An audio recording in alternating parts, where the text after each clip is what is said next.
अस्सलाम वालेकुम students. Next जो हम डिस्कस करने जा रहे हैं वो हमारा जो स्मॉल इंटेस्टाइन जो हमारा टॉपिक कंटिन्यू है डाइजेस्टिव सिस्टम का, चैप्टर नंबर 5 ह्यूमन फिजियोलॉजी। तो उसमें जो हमारा नेक्स्ट पोर्शन है वो है जेजनम।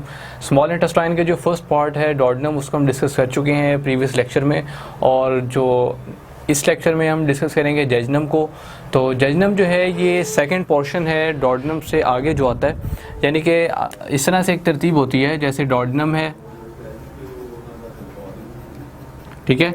डोडेनम के साथ ही आगे पोर्शन आ जाता है जिसे हम कहते हैं जेजनम, और देन नेक्स्ट हमारे पास है इलियम, ठीक है। तो इस तरह से हम इस पोर्शन को जो है वो डिस्कस करेंगे। होता इस तरह से है कि डोडेनम के अंदर जो अनडाइजेस्टेड फूड है, जो कि अनडाइजेस्टेड रह जाता है, कुछ ऐसा फूड जो अनडाइजेस्टेड रह जाता है, वो फिर आगे ट्रांसफ़र हो जाता है किसको, जेजनम को। और जेजनम में आकर कंप्लीट जो डाइजेशन है वो परफॉर्म होती है, ठीक है। कंप्लीट डाइजेशन होती है यहाँ पर, क्लियर। और इलियम के अंदर जो एब्जॉर्प्शन है उसका काम होता है एब्जॉर्प्शन, ठीक है, एब्जॉर्प्शन ऑफ फूड। तो हम इस चीज़ को डिस्कस करेंगे यहाँ पर जेजनम को। अब जो जेजनम है इसमें अगर आप देखें तो इसकी जो लेंथ के बारे में बताया जाता है वो है अबाउट 2.4, ठीक है, मीटर, 2.4 मीटर इन लेंथ।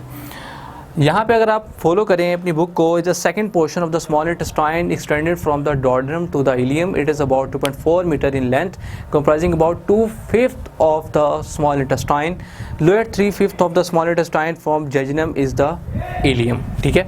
तो 2/5 portion of the small intestine जो है वो क्या है, जेजनम, और इसकी ये लेंथ आपने याद रखनी है कितनी है, 2.4 मीटर इन लेंथ। अब ये जो जेजनम है इसमें बहुत से एंजाइम्स इन्वॉल्व हैं, ठीक है। और हर एंजाइम, आपको पता है कि हर एंजाइम जो है उसका एक स्पेसिफिक सबस्ट्रेट होता है, ठीक है।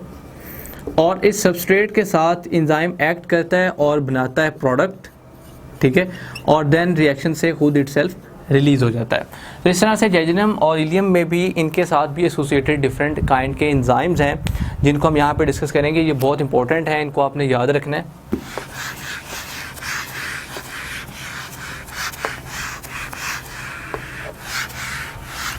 जैसे फॉर एग्जांपल हम फर्स्ट एंजाइम जो है उसको डिस्कस करते हैं, जैसे कि अमाइनो पेप्टाइडेज, ठीक है। ये एक क्या है, एंजाइम है, ठीक है, ये एक एंजाइम है। इसका सबस्ट्रेट क्या है, इसका सबस्ट्रेट है पॉलीपेप्टाइड्स, ठीक है, पॉलीपेप्टाइड इसका सबस्ट्रेट है, ठीक है। और जब ये रिएक्शन होगा तो इसके रिजल्ट में बनेंगी डाइपेप्टाइड्स, ठीक है। और ये डाइपेप्टाइड क्या है, प्रोडक्ट, ठीक है। तो यहाँ पे अब आप देखें कि अमाइनो पेप्टाइडेज एंजाइम है, इसका सबस्ट्रेट क्या है, पॉलीपेप्टाइड। जब ये रिएक्शन हुआ तो क्या बना, डाइपेप्टाइड, जो कि क्या है, प्रोडक्ट। अब इसी तरह से हम ये देखते हैं कि ये जो डाइपेप्टाइड बनी है, ठीक है।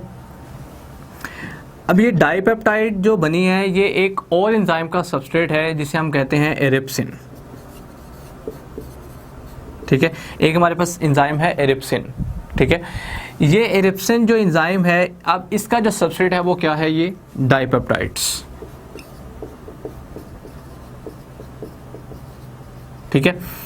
अब ये एरिप्सिन इन डाइपेप्टाइड्स के साथ मिलकर इन्हें कन्वर्ट कर देगा किसमें, अमीनो एसिड्स में,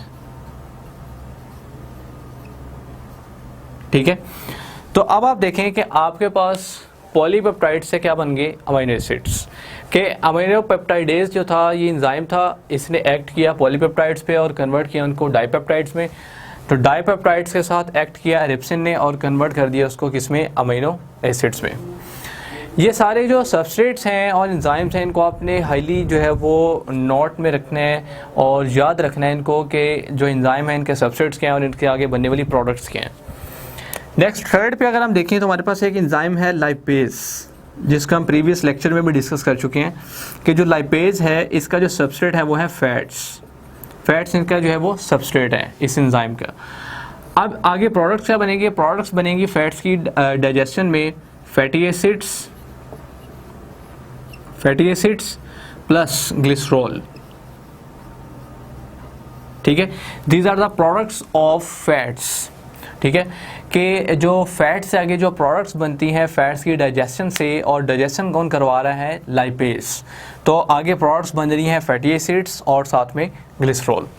इसी के साथ साथ हमारे पास एक और एंजाइम है, वो एंजाइम कौन सा है, वो है माल्टेज, ठीक है। ये एंजाइम क्या है, माल्टेज। अब ये जो माल्टेज है इसका जो सबस्ट्रेट है वो है माल्टोस, ठीक है, और आगे प्रोडक्ट बनती है ग्लूकोस, ठीक है। यानी जो माल्टेज एंजाइम है इसका जो सबस्ट्रेट है वो माल्टोस है, और माल्टोस को ये कन्वर्ट करता है किसमें, ग्लूकोस में। इस तरह एक और भी एंजाइम लिखा हुआ है, ठीक है, जैसे कि हमारे पास एक एंजाइम है 5th पे लैक्टेज। अब ये जो लैक्टेज है इसका जो अगर हम देखें तो सबस्ट्रेट है लैक्टोस, ठीक है। तो आगे ये बना देता है इसके ब्रेकडाउन से ग्लूकोस प्लस ग्लैक्टोस, ठीक है। तो ये आपने जो है ये सारे फीचर्स जो हैं ये याद रखने हैं, जिसमें फर्स्टली अगर आप देखें तो ये वो एंजाइम्स हैं जो कि एक्ट कर रहे हैं जेजुनम में, जेजुनम इलियम के एंजाइम्स हैं। ये एक लिस्ट आपके पास है, इसमें जो चीज़ों का ख्याल रखना है वो आपको पता होना चाहिए, एंजाइम, उसका सबस्ट्रेट और उसकी प्रोडक्ट। आपसे ये पूछा जा सकता है कि पॉलीपेप्टाइड जो है ये किस एंजाइम का सबस्ट्रेट है, तो वो अमाइनो पेप्टाइडेज का। आपसे ये पूछा जा सकता है कि अमाइनो एसिड जो है ये किस एंजाइम की प्रोडक्ट है, तो वो है एरिप्सिन, ठीक है। या आपसे ये पूछा जा सकता है कि जो हमारे पास लाइपेज एंजाइम है इसका सबस्ट्रेट क्या है, तो वो है फैट्स। माल्टेज का सबस्ट्रेट क्या है, माल्टोस, ठीक है।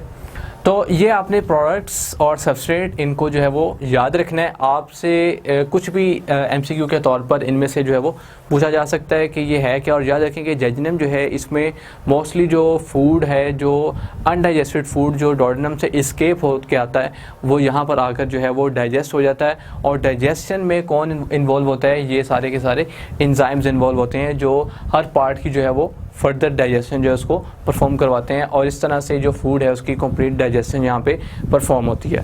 तो ये हमारे पास जो था एक जेजुनम का छोटा सा पोर्शन था, इसको आपने बस जो है वो इसी हवाले से जो है वो आपने याद रखना है इन एंजाइम्स के हवाले से। Okay, thanks.